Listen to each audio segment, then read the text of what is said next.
Everyone welcome to my mini blog. आज चाहिँ हामी वेल्सको पनि क्यापिटल सिटी कार्डियफ गएको होइन। अनि त्यहाँ चाहिँ एउटा हटपट रेस्टुरेन्ट थियो, हामी त्यहाँ गयौँ। यति राम्रो थियो, भाइब हेर्नु न, भाइब त्यो एन्ट्री नै कस्तो राम्रो थियो। अनि त्यही भएर हामीले त्यहाँनिर हल्का पोजहरू दियौँ, यसो भिडियोहरू बनायौँ, फोटोहरू खिच्यौँ। मैले एउटा मेरो बुढोको भिडियो पनि बनाइदिएँ। त्यसपछि हामी चाहिँ स्टेयरबाट नजाने भनेर लिफ्टबाट गयौँ। टक्क निस्किने बित्तिकै हेर्नु न, भाइब यस्तो राम्रो थियो, एन्ट्रीको vibe. I just love the lights and everything. त्यसपछि मैले क्योंकि सास भी कभी बहू थी जस्तै गरेर ढोका खोलेँ अनि हामी भित्र गयौँ। भित्रको भाइब कति राम्रो थियो। अनि त्यसपछि स्टार्टिङमा हेर्नु एउटा फ्रुट सेक्सन थियो। It's just artificial but so nice and that flowers, pink flowers really attract me.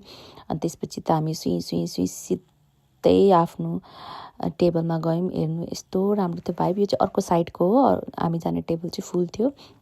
अनि त्यसपछि मेरो बुढोले चाहिँ सुसीमा एट्याक हान्नुभयो। म त सुसी खान्छु भन्दै हुनुहुन्थ्यो। अनि यो चाहिँ हटपटमा चाहिने भेजीहरू जति पनि भेजिटेबलहरू आफूलाई स्वादअनुसार आफूलाई जे मनपर्छ त्यहीको लागि हो। अनि यो चाहिँ मिट एरिया हो, sea food section, all red meat.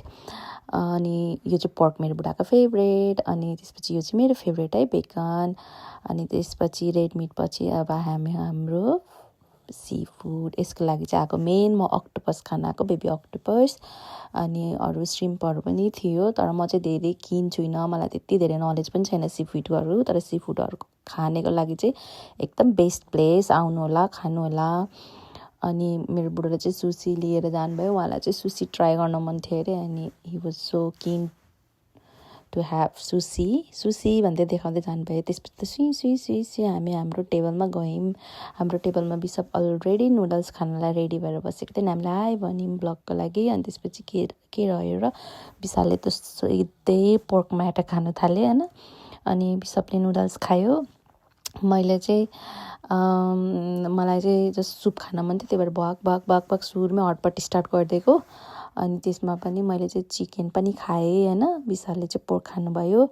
अनि त्यसपछि मैले चाहिँ मलाई त सबसेभन्दा वेटिङ नै अक्टोपसमा थियो, अक्टोपस एट्याक हाने होइन। अनि फेरि अक्टोपस पकाउँदै थिएँ। अनि त्यसपछि विशालले चाहिँ अलरेडी पकाएर खाइसक्नु भएको थियो, म चाहिँ साइडमा भर्खर स्टार्ट गर्दै थिएँ। अनि मलाई चाहिँ फेरि जहाँ गयो पनि भात खानुपर्ने, सो मैले भात खाएँ। अनि त्यसपछि लास्टमा हाम्रो लागि ललिपपहरू, आइसक्रिमहरू पनि थियो। Thank you, bye. यो स्टोर चाहिँ भिजिट गर्नु होला, एकदम राम्रो छ, कार्डियफमा छ। बाई।